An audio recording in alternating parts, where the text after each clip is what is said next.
गुरुर्ब्रह्मा गुरुर्विष्णु गुरुर्देवो महेश्वरा गुरुसाक्षात् परं ब्रह्म तस्मै श्रीगुरुभ्यो नमः। सर्वमाङ्गल्यमाङ्गल्ये शिवे सर्वार्धसाधके शरणे त्र्यम्बके गौरी नारायणी नमोऽस्तुते। मङ्गलं भगवान् विष्णु मङ्गलं गरुडध्वज मङ्गलं पुण्डरीकाक्ष मङ्गलाय तनोहरि।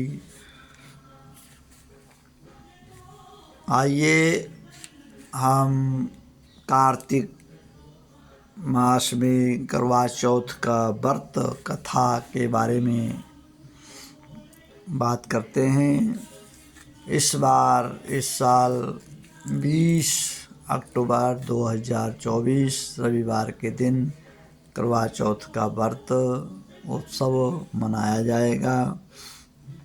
भारतवर्ष की सारे विश्ववर्ष की सौभाग्यवती महिलाएं, माता बहनें इस व्रत को बड़े भाव से श्रद्धा से करते हैं।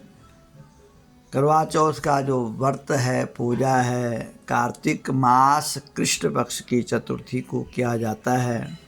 इस दिन सौभाग्यवती माता बहनें करवा चौथ का व्रत अपने सौभाग्य की कामना से, अपने पति की दीर्घायु की कामना से इस व्रत को बड़ी श्रद्धा से करते हैं। करवा चौथ की कथा इस प्रकार से है। एक साहूकार था जिसके 7 बेटे और एक बेटी थी। सातों भाई व बहन एक साथ बैठकर भोजन करते।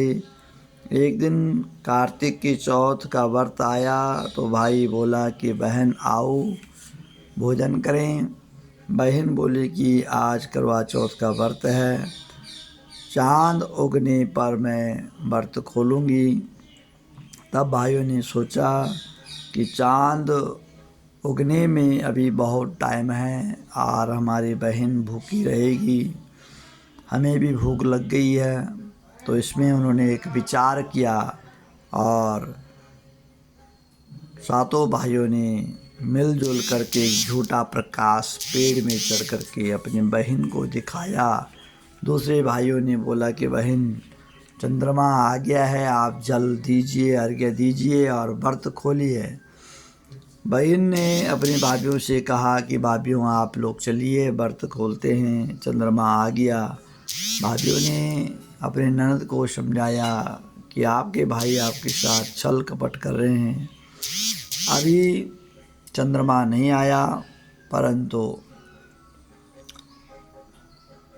बहन नहीं मानी और झूठे प्रकाश को, चंद्रमा को जल दे दिया, अर्घ्य दे दिया।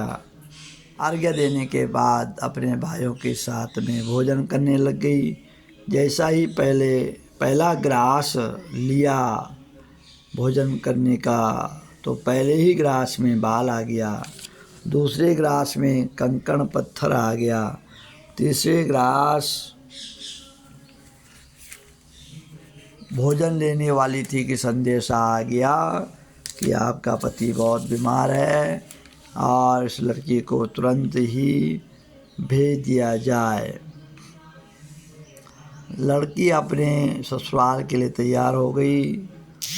माँ ने उसको समझाया, बेटी रास्ते में जो भी आपको मिले और सौभाग्यवती का आशीर्वाद दें, वहाँ आप पल्लों में गांठ बांध देना और उनको कुछ न कुछ अपने हाथ से दान दक्षिणा अपने देनी है। रास्ते में जितने भी लोग मिले सबको प्रणाम किया, पाए लागू किया, परंतु किसी ने भी सौभाग्यवती का आशीर्वाद नहीं दिया। किसी ने बोला खुश रहो, किसी ने बोला आपके भाई ठीक रहें, किसी ने बोला आपके मायके वाले ठीक रहें। इस प्रकार से जब वो अपने घर में पहुंची, ससुराल में पहुंची, दरवाजे पे छोटी ननद खड़ी थी, उसको उसने प्रणाम किया। छोटी ननद ने सौभाग्यवती, स्वपूती, संतान प्राप्ति का ऐसा आशीर्वाद दिया। उसने तुरंत ही अपने पल्लू पे गांठ बांध दी और सोने का सिक्का अपने ननद को दे दिया। इसके पश्चात सास ने अंदर से आवाज़ दी कि बहू आप आ गए हैं, चलो अपने पति की सेवा करो। पति की सेवा में वह रात दिन जुट गई।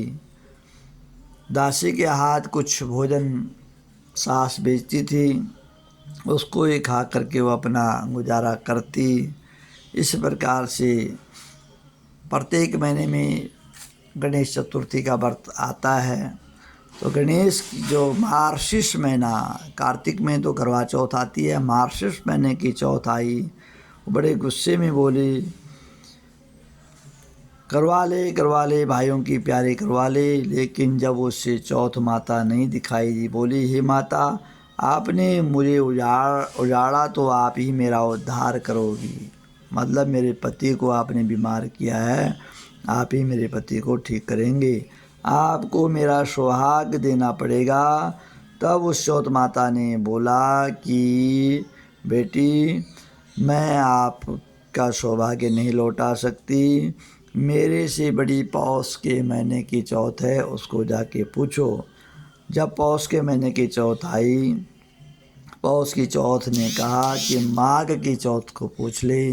माघ ने कहा कि फागुन, फागुन वाले ने कहा चैत, चैत वाले ने कहा वैशाख, वैशाख वाले ने कहा जेठ, ज्येष्ठ वाले ने कहा आषाढ़, आषाढ़ वाले ने कहा श्रावण, श्रावण वाले ने कहा भादों, भादों की चौथ ने कहा आशूज, अशूज की चौथ ने कहा कि बेटी आपके ऊपर कार्तिक मास की चौथ नाराज है, आप उनको ही पूजो, उनका पूजन करो। इस प्रकार से 1 साल तक वह बहन चौथ गणेश चतुर्थी का व्रत करती रही, माता को मनाती रही। जब कार्तिक महीने की चौथ आई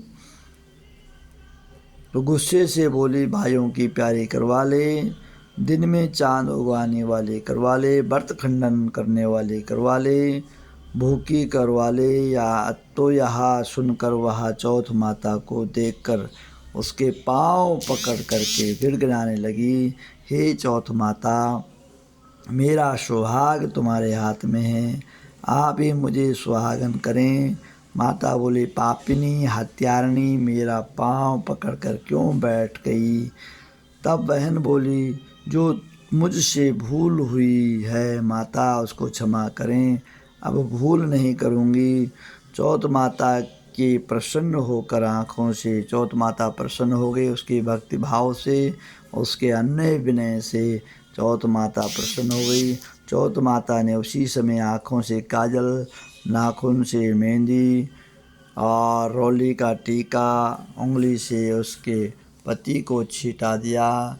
जैसे ही उसके पति को छीटा दिया, वह खड़ा हो गया, उठ गया, बैठ गया, बोला आज मैं बहुत सोया।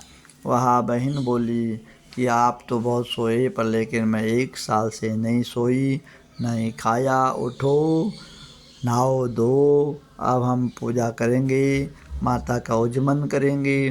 तो उस दोनों पति पत्नी ने करवा चौथ का पूजन किया, माता का उज्जमन उद्यापन किया।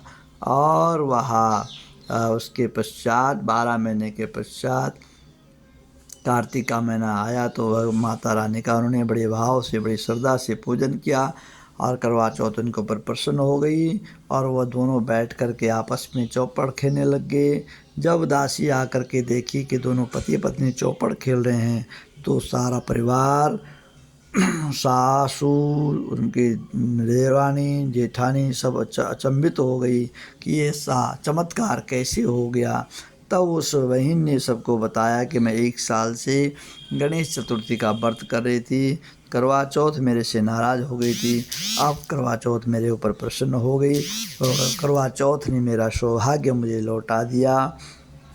तब से लेकर आज तक यह जो करवा चौथ का व्रत है, सारी माता बहनें इस व्रत को करती हैं, सौभाग्यवती स्त्रियाँ इस व्रत को करती हैं बड़ी श्रद्धा से, बड़े भाव से। आप सभी माता बहनों को करवा चौथ की हार्दिक शुभकामनाएं, बधाइयाँ। आप लोग भी बड़े श्रद्धा से, बड़े भाव से करवा चौथ का व्रत करें। और इस बार उद्यापन भी हो सकता है, क्योंकि जब तारा डूबता है तो उद्यापन नहीं होता है। इस बार उद्यापन खुला हुआ है, जिन लोगों ने उद्यापन नहीं किया वो कर सकते हैं। आपको करवा चौथ की बहुत बहुत शुभकामनाएं। 24 अक्टूबर को अहोई अष्टमी का व्रत रहेगा। जय जय श्री राधे, हर हर महादेव, जय माता दी। मेरे YouTube चैनल को आप सब्सक्राइब करें, लाइक करें, शेयर करें। जय माता दी।